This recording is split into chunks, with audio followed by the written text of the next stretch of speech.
Police আর আওয়ামী লীগের সশস্ত্র সমর্থকেরা মিলে জুলাই আগস্টে ছাত্র জনতার আন্দোলনে বিক্ষোভকারীদের উপর হামলা চালিয়েছিল।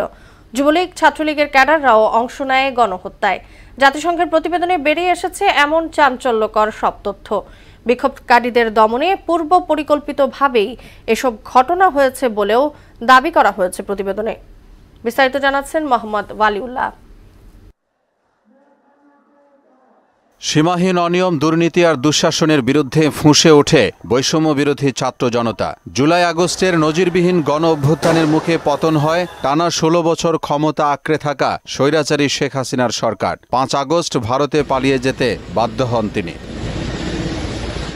পালিয়ে যাওয়ার আগে ক্ষমতায় থাকতে সর্বোচ্চ চেষ্টা করেছিলেন শেখ হাসিনা। ছাত্র জনতাকে প্রতিহত করতে রাজপথে পুলিশের পাশাপাশি নামানো হয় আওয়ামী লীগের সশস্ত্র ক্যাডারদের। বিক্ষোভকারীদের উপর হামলা চালায় পুলিশ। আওয়ামী লীগ, যুবলীগ, ছাত্রলীগের ক্যাডাররাও অংশ নেয় নির্বিচার গণহত্যায়। চাঞ্চল্যকর এসব তথ্য বেরিয়ে এসেছে জাতিসংঘের মানবাধিকার বিষয়ক হাইকমিশনারের দপ্তরের তথ্য অনুসন্ধানী প্রতিবেদনে। উঠে এসেছে কবে, কখন, কোথায় পুলিশের পাশাপাশি দলীয় ক্যাডারদের মাঠে নামানো হয়। প্রতিবেদনে বলা হয়, বিক্ষোভ যতই এগিয়েছে রাষ্ট্রীয় নিরাপত্তা বাহিনী তত বেশি করে আওয়ামী লীগের সশস্ত্র সমর্থকরা বিক্ষোভ দমনে ঝাঁপিয়ে পড়ে।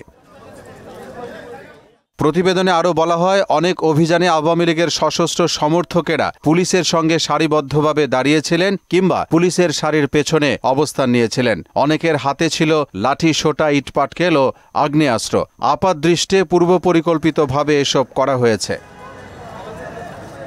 বাংলাদেশ পুলিশের পক্ষ থেকে ও HCHRকে ৯৫ জন পুলিশ সদস্য, আওয়ামী লীগ বা আওয়ামী লীগের অনুমোদিত সংগঠনের সদস্যের নাম এবং কার্যক্রম সম্পর্কে তথ্য সরবরাহ করা হয়েছে। তাদের মধ্যে ১০ জন তখন সংসদ সদস্য ছিলেন। তালিকায় আওয়ামী লীগের স্থানীয় নেতা ১৪ জন, এছাড়া যুবলীগের ১৬ নেতা, ছাত্রলীগের ১৬ নেতা এবং পুলিশের ৭ সদস্যের নাম রয়েছে। মোহাম্মদ ওয়ালিউল্লাহ, মোহনা সংবাদ।